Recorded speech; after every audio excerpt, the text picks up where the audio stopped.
So the promise of a robotic-fueled future has been with us for the past 80 years. We've seen this in popular culture. Rosie the Robot from the Jetsons, HAL 9000, The Terminator, WALL-E, Johnny 5 are several examples of how robots have been envisioned through popular culture. With the rise of AI, robotics has become the final frontier. This is the physical embodiment of AI systems in the real world. Today, massive industries of all types face critical labor shortages, and the reindustrialization movement in the US will require the productivity gains unlocked through robotic systems. And over the past 10 years, over $120 billion globally has been invested into the robotics sector. And while we're down from a peak of $20 billion invested in 2021, activity in this sector remains high for good reason.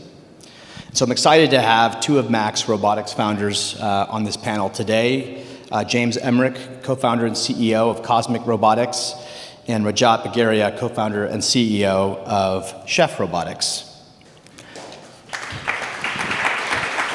Thank you. So I'll start it off, just a question for both of you is, can you tell us a bit about your founding story and what you're building at your company? I'm the founder and CEO of Chef Robotics. We make AI-enabled robots for the food industry, as you can imagine. So founding story, it was actually practical more than anything else. I was kind of thinking about, okay, what is the biggest impact of AI going to be? And I think pretty clearly it's the physical world. 90% of GDP is in the physical world, right? And so then the question is, okay, what's the right industry to go after? And so I went to the Bureau for Labor Statistics and was kind of wondering, okay, like what are the biggest industries by labor force size, basically? And the biggest ones actually in the US are nursing and also kind of retail salespeople, neither of which seem tractable by AI today. Food was actually number 3, but it felt like it was actually doable by the current technology, basically. So that's kind of why we picked food. And then we talked to lots of people in the industry and figured out that actually there's a really big pain point with labor shortage and that a lot of the traditional automation is not flexible enough. So it felt like there's a big market, big labor pain point, and also traditional automation can't help. On the other hand, given the advent of AI, you can take the traditional hardware, add these AI models, and make it flexible. So I think that all kind of converged to making Chef basically where it is today. But it was more of like a practical, I want to build a successful robotics company. I think that's the biggest thing I can do, and I think this is the best market to do it in.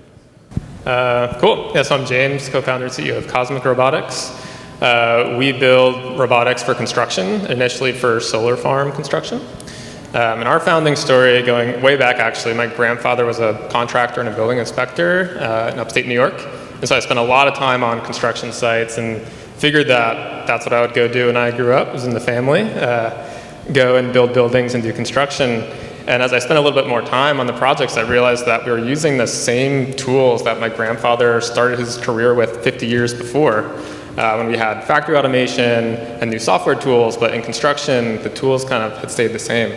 So I studied engineering, mechanical engineering and robotics, then worked for actually a construction robotics company doing autonomous earth moving, so big Caterpillar excavator bulldozers and a lot of dirt moving, and realized that there's a lot of leverage in providing new tools to the construction industry.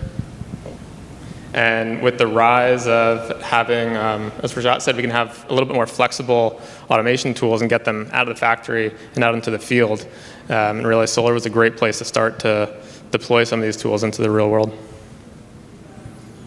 So there seems to be some sensitivity around human replacement with robots. Maybe people are fearing that AI is going to take all of our jobs. Maybe people are fearing that robots will take all of our jobs.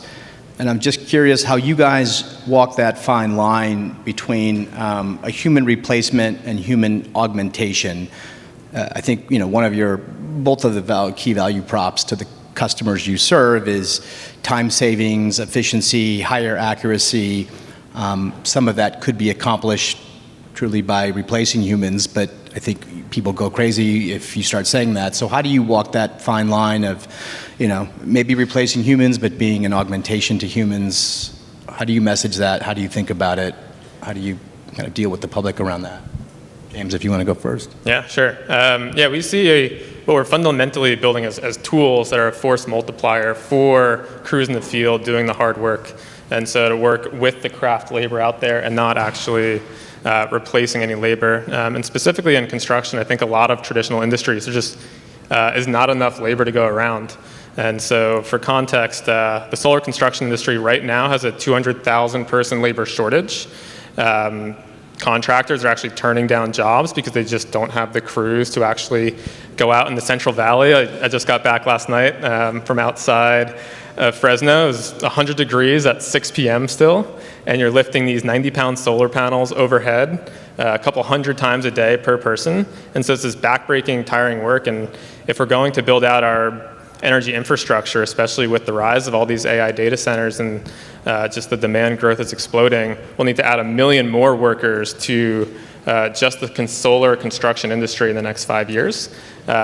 And so, yeah, fundamentally, it's a force multiplier for crews out there that just can't get their work done fast enough. And then like one way I like to think about this is like more on the micro side for our individual customers, and then more like macro. Imagine broadly automation is a thing, right?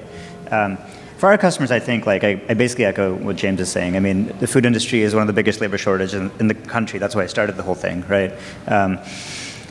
We're not going in and replacing anybody. It's like, hey, line 10 over there is not working because there's not enough people, right? That's the problem we're trying to solve. So if we can deploy these robots and line 10 can work, and this business can actually grow, right? So it's actually in some regards creating more volume for them. That's really the point of what we're trying to do. So that's kind of on the micro side. Now you could say on the macro side, if everyone's doing this, okay, where do all the jobs go?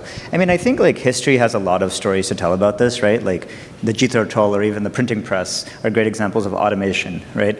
And generally what we find is that, you know, these reducing costs actually help kind of, you know, make businesses go better, right? Like business gets better and then the economy swells, there's more money suppliers, more money demand, and generally like that actually creates, you know, just a better economy, higher GDP, everything else, right? And so thereby, there's more jobs that are created, generally, is what we find. So I think in our case, like as our food businesses become more efficient, right, they're gonna open up more plants, they're gonna open up more lines, right? So like, it's actually very related to their costs. If they can save money, they create more volume. So I actually think both in the micro and the macro, like, it feels more like a theoretical construct than like something we see in the field, I would say. I was going to ask, we'll talk about humanoids at the end, but I think so much money has flowed into that particular space because people see that you know, AI applied in the real world is probably actually even bigger than, you know, ChatGPT making it easier to do research papers or whatnot. But curious how you guys are both leveraging AI, using AI in your companies today, in your stack. Yeah, so I think, I do think like AI is the big kind of unlock. I mean, I think, you know, obviously hardware's gotten a lot better, right? Cameras are getting a lot cheaper, CPUs, GPUs, robot arms. I mean, there is a lot of hardware innovation happening, right? Like, don't get me wrong, but I think, you know, of course, living in San Francisco, like, you see the amount of AI and software innovation happening. You know, we, at the moment, are really targeting food manufacturing, not restaurants per se, right? That's our at least go-to-market. And the thing with food, of course, is that food is very dynamic and flexible. Every single time you cook an ingredient or cut an ingredient, it's a little bit different. And so what AI allows you to be able to do is like say, okay, well, here's how it was cut or cooked today. Let me dynamically manipulate it differently based on that, right? So it allows you to manipulate ingredients dynamically as opposed to just, let's do the same thing over and over again. Ultimately, what this allows our customers to do in a manufacturing setting is have the flexibility to do quick changeovers. So you can go from doing this meal to this meal to this meal, which is just intrinsic to the nature of our customers. So it's really flexibility. I mean, from an automation perspective, what does AI get you? It's flexibility. Yeah, I think it's a really interesting point how I think traditional robotics has been hard programmed, you know, if statements basically, go here, do that. And so these new AI models and using different ML techniques actually allow us to have some adaptivity. And we tell our customers a little bit of common sense reasoning with actually being adaptable in slightly less structured environments. So taking automation out of the factory walls and into slightly less structured environments like construction, or even I imagine manipulating these really complex I don't know, substances that you guys work with food.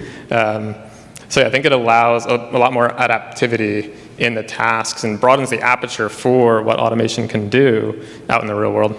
It maybe kind of ties into my next question, which is, you know, we've been promised this kind of utopian robotic future for a long time now, 80 years of kind of sci-fi fantasy. If you look at the history of kind of robotics companies scaling or exiting, it's not super great. There's been some starts and stops in this industry. Feels like today is different and the future will be different, but what's required to keep this momentum going, to really usher in this robotic utopian future that people have been thinking about, hoping for a long time? Yeah, so I guess like one way I'd answer this is like, there are actually millions of robots deployed all over the world. It's just you don't see them because they're in factories, right? So if you go to a factory, pick your factory, you probably see hundreds of robots, at least in certain industries like automotive, right? So robots exist, it's just that historically they exist at these like point solutions doing the same thing over and over again. So like if I want to pick up this bottle and just do this over and over, I can very trivially build a robot to do that. But if it's a slightly bigger bottle, it's not going to work anymore. If the bottle's over here now, I don't know what to do. That's the historic stuff, right? So robots existed, they just don't exist in the day-to-day world, right? And I think what's different now is if you have to do like the day-to-day world, the reality is you don't need to just move this bottle over and over 16 hours a day, right? You need to move the bottle, you need to clean the dishes, you need to do 20 different tasks, right? And I think the promise of these new, let's say machine learning models and general AI models applied to robotics is that you can very quickly kind of bring up new tasks. You can kind of teach the robot new tasks. Which allows you to have, like, let's say 16 hours or 8 hours of utilization of the robot without just doing a single task, if that makes sense. So robots are going from doing a single task to lots of different tasks. And that's, I think, the difference that technically allows this to become possible. I'll also just add, like, from the economic side, again, costs are coming down pretty dramatically in all the different kind of layers of making a robot. Yeah. I think one other thing I like to say is that a robot is actually something that doesn't quite work yet. It's actually not a product in the field. And once it's actually working in the field, it's a machine or it's a tool. It's actually gets really boring really fast. So like robots in factories or even Waymos on the street here in San Francisco. I ride in them every day, and they're kind of just part of life now. You don't really think of it as you get used to it really quickly. I think even when ChatGPT and some of these LLMs came out, right, like we're all used to them now. It's our new world, and so things get boring really fast.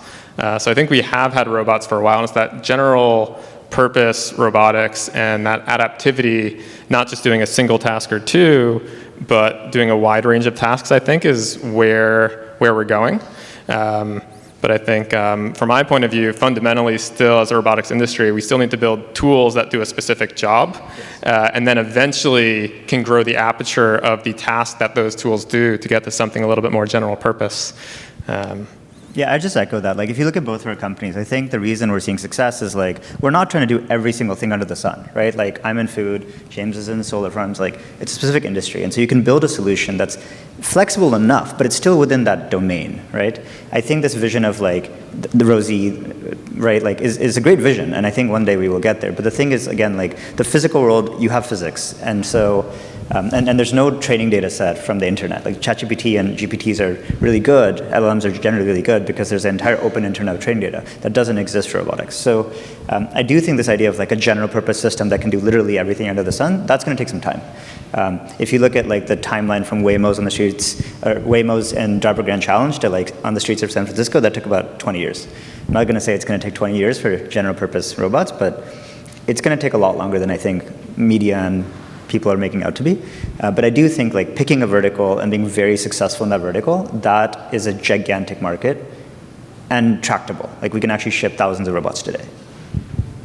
Yeah, I love that you said that, and we obviously agree at Mac. I think when we were looking at the robotics sector in our deep dive, we kind of concluded that we felt the best opportunities were in more kind of specific vertical applications with form factors that were specific to that application. Yeah. But it feels like we're in the minority there. It feels like the vast majority of venture capital has poured into, I don't know, at this point, 12, 15 humanoid companies that have collectively raised billions and billions of dollars, and I find myself scratching my head.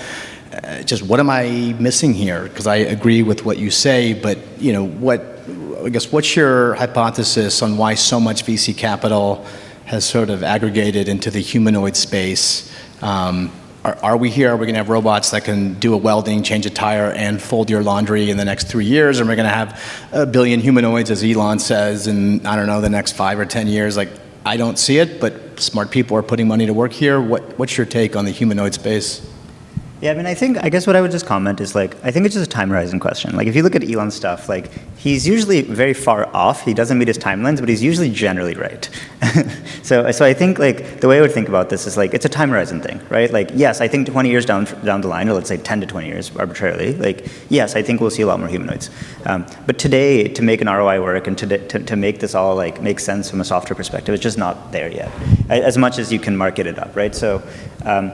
I think like one way to think about this is there's going to be tens of billions of robots like James and I's. Like, in other words, I don't need my robots to put on solar panels, and he doesn't need to have his robots come to our factories and do food assembly. Like, there's two different use cases. Or like, why in the world would you have a humanoid robot drive a Tesla, right? You can just have your Tesla drive yourself, and then the humanoid robot can do something else. So I think there is a very good reason to have lots of solutions for particular verticals, and as the technology matures in 10 to 20 years, you might also have humanoids that can be useful for, like, let's say homes or hospitals, where you can't just do like putting food in a tray all day long, but you need to do 50 different tasks to be useful. I think it's just a time horizon question. And by the way, like, as a proxy for software in cars, if you think about it, like, essentially everyone failed except one company, Waymo. Right? Literally everyone else more or less failed, right? So I think like the reality is that in that industry probably had even more money go into, like that industry probably had $100 billion go into that industry, but like one player succeeded. And they're bankrolled by the most successful business model in human history, right? So I do think like the success story in humanoids is going to be, it's going to take 10 to 20 years, and it's going to be bankrolled by a giant company. Tesla has a lot of money, so I think there's good potential there, but that'll be my take at least. Anything else you wanted to add? Yeah, I got to wrap up. Yeah, I think humanoids will resemble, I think, self-driving a little bit. So that'll be interesting to see how that plays out over the next couple decades. And I think one other way to think of humanoids is maybe like a Swiss Army knife. Like, when you're not quite sure what you need to do, or you need a very general purpose tool, you'll reach for that. It's maybe a little bit more expensive. And then when you know what you need to do and have a specified task, then you'll reach for a purpose-built tool, like what we're building or so many other people. You're not going to have 5 humanoids jump in a ditch with shovels to dig a trench. You're going to have an excavator do that self-driving. That's great. We'll wrap it up there. Thanks, guys. Appreciate it. Thank you.